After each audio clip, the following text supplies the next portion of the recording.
ವರ್ಷಗಳ ಬಳಿಕ ಕೆಆರ್ಎಸ್ ಜಲಾಶಯ ಭರ್ತಿ, ಕೆಲವೇ ಹೊತ್ತಲ್ಲಿ ಸಿಎಂ ಸಿದ್ದರಾಮಯ್ಯರಿಂದ ಬಾಗಿನ ಅರ್ಪಣೆ, ಕಾವೇರಿ ಮಾತೆ ಪೂಜೆಗೆ ಸಕಲ ಸಿದ್ಧತೆ.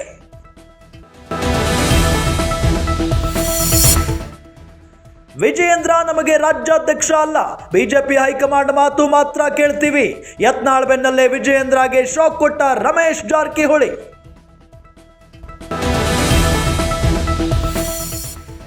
ಸಿದ್ದರಾಮಯ್ಯ ಪಾಲಿಗೆ ಮುಳುವಾಯ್ತಾ ಮೂಡ, ಇಂದು ದೆಹಲಿಗೆ ಸಿಎಂ ಸಿದ್ದರಾಮಯ್ಯ ಪ್ರಯಾಣ, ತೀವ್ರ ಕುತೂಹಲ ಕೆರಳಿಸಿದೆ ಕಾಂಗ್ರೆಸ್ ಹೈಕಮಾಂಡ್ ನಡೆ.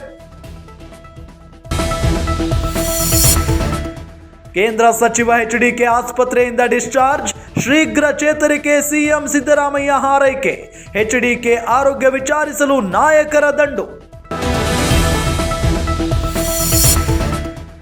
ಒಲಿಂಪಿಕ್ಸ್ ಶೂಟಿಂಗ್ನಲ್ಲಿ ಪದಕ ಗೆದ್ದ ಮನು ಭಾಕರ್, ಕರೆ ಮಾಡಿ ಅಭಿನಂದನೆ ಸಲ್ಲಿಸಿದ ಪ್ರಧಾನಿ ಮೋದಿ, ಸಿಎಂ ಸಿದ್ದರಾಮಯ್ಯರಿಂದಲೂ ಶುಭಾಶಯ.